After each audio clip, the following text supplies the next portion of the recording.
So we're just a few weeks away from Apple's big September event, and while everyone's eyes are glued onto the iPhone 17 series, the Apple Watch Series 7 is quietly shaping up to be a surprisingly interesting upgrade.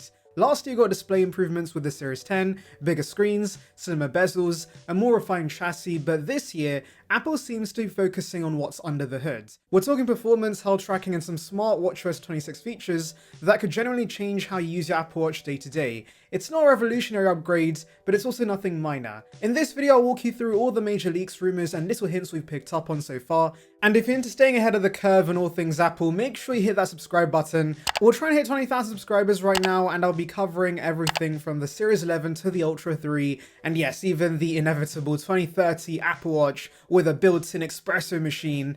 Okay, maybe not that last one, but regardless, a sub to the channel would be appreciated. Let's start with the first big change, performance. The Series 11 is set to debut with a brand new S11 chipset, and that's not just a name change. This thing is reportedly more compact and more efficient than the S10, meaning Apple could squeeze in either a bigger battery or other internal components without making the watch thicker. Now, a larger battery I would love to see, but since Apple hates giving the Apple Watch better battery life for some reason, I'm gonna guess this will make way for the better modem or satellite connectivity, which I'll get to. And I know performance boosts on Apple Watches aren't always dramatic, they're not gaming rigs, but you should get fast Apple launches. Apple's also rumored to be refreshing the modem inside the Series 10, and this is where things get more interesting. We might finally see the jump from LTE to something called 5G RedCap. Now before you get excited, RedCap isn't the blazing fast 5G you get on the iPhone, it's a lower power wearable friendly version designed for devices that don't need insane download speeds, but could benefit from improved latency and coverage. Think of it as 5G Lite, but still better than what we have right now.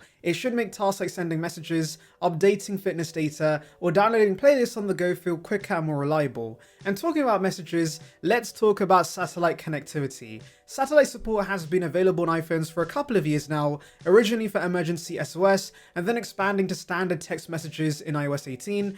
Apple wants to bring that same safety net to the wrist. Imagine being completely off-grid, no cell towers, no Wi-Fi, and still being able to message someone from your watch. That could be game-changing. Now, rumors have only highlighted the Apple Watch Ultra 3 getting this, which makes sense considering that's a rugged watch, but considering this is a safety feature, and right now non-Pro and Pro phones support this, I think the regular Series 7 will get this upgrade as well. Of course, the real headline for some people is going to be health tracking. There's been buzz about Apple working on blood pressure tracking for years, and it seems the Series 11 might be the one to finally bring it. Emphasis on might. From what's been reported, this won't be a full replacement for your GP's cuff style measurement. Instead, it's designed to detect hypertension, that's persistently high blood pressure, and does notify you if it sees worrying patterns over time. Why is that a big deal? Because hypertension is a major risk factor for heart disease and stroke, and often people don't realize they have it until something serious happens. Even if it's not giving you exact numbers, a gentle, hey, something might be off, go get this checked, nudge from your wrist,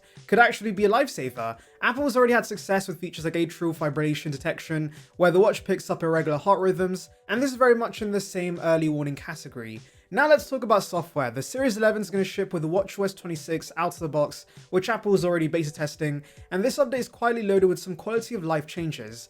First up, there's a new feature called Workout Buddy. If you've ever wanted your watch to sound like a personal trainer rather than a polite piece of tech, this is it. It uses generative AI trained on real Apple Fitness Plus trainer voices, so instead of robotic encouragement, you get something much more human, maybe even a bit too human if it starts shouting at you mid-run. The catch? Workout Buddy relies on Apple Intelligence, which in turn requires a paired iPhone that supports it, so if you're still using an older iPhone that does not support Apple Intelligence, you might miss out on this. Still, for those who can use it, this could change how you work out with the Apple Watch. On top of that, watchOS 26 brings the liquid glass redesign we've seen on iOS 26. It's sleek, it's modern, and it makes the whole UI feel fresher. There's also an updated smart stack for widgets, a reworked control center, and new gestures to make interacting with the watch a bit more seamless. It's a kind of polish Apple's good at, nothing earth-shattering, but it adds up to a more refined experience. There's also something quietly brewing in the code of iOS 26, a sleep score feature. Now, plenty of health wearables already offer this,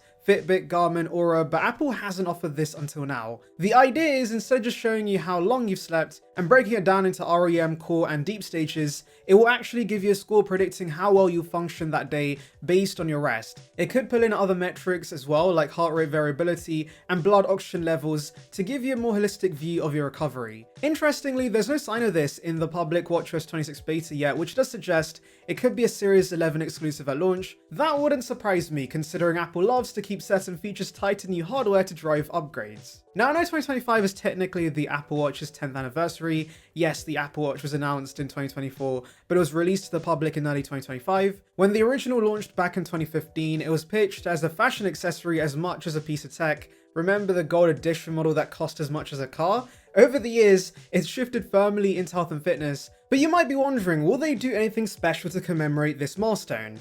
I don't think so. Technically, the Series 10 debuted with a new design that I guess signified to us that 2024 was when Apple marked 10 years of the Apple Watch. And I know the Series 10 wasn't as drastic of a redesign as rumors had pointed towards. For example, you got no new magnetic band system, but it's a redesign regardless, so expect Apple to keep this design for the next 2 years.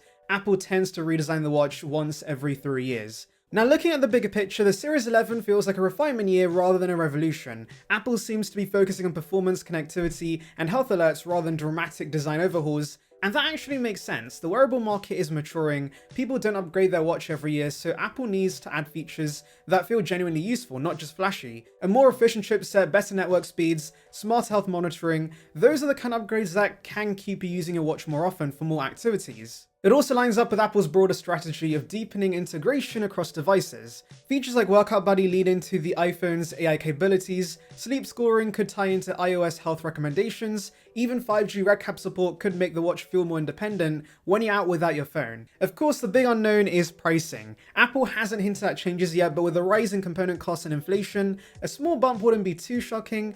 Though considering the design isn't changing, I don't think they can get away with a price increase. I will mention though that if you're not really interested in the new features, you can get the Series 10 for less. That's a great thing about these watches not having big changes year over year. You can just save money by getting an older watch, and thankfully Apple Watches depreciate very fast. So to wrap things up, here's what we're expecting. A faster, more efficient S11 chipset, potential 5G RedCap support for snappier connectivity, the possibility of blood pressure alerts for hypertension detection, fresh watchOS 26 features like Workout Buddy and the Liquid Glass redesign, and a sleep score system that could become your new favorite health metric. No radical redesign overhaul, but a continued push towards making the Apple Watch not just a fitness tracker, but a genuine health companion. I'll be covering Apple's September event in full from the Series 11 to the iPhone 17 and all the surprises in between, so if you haven't already, now is the time to subscribe and let me know in the comments what's that one feature you'd want Apple to add to the Apple Watch, even if it's totally unrealistic. Thanks for watching and I'll see you in the next one.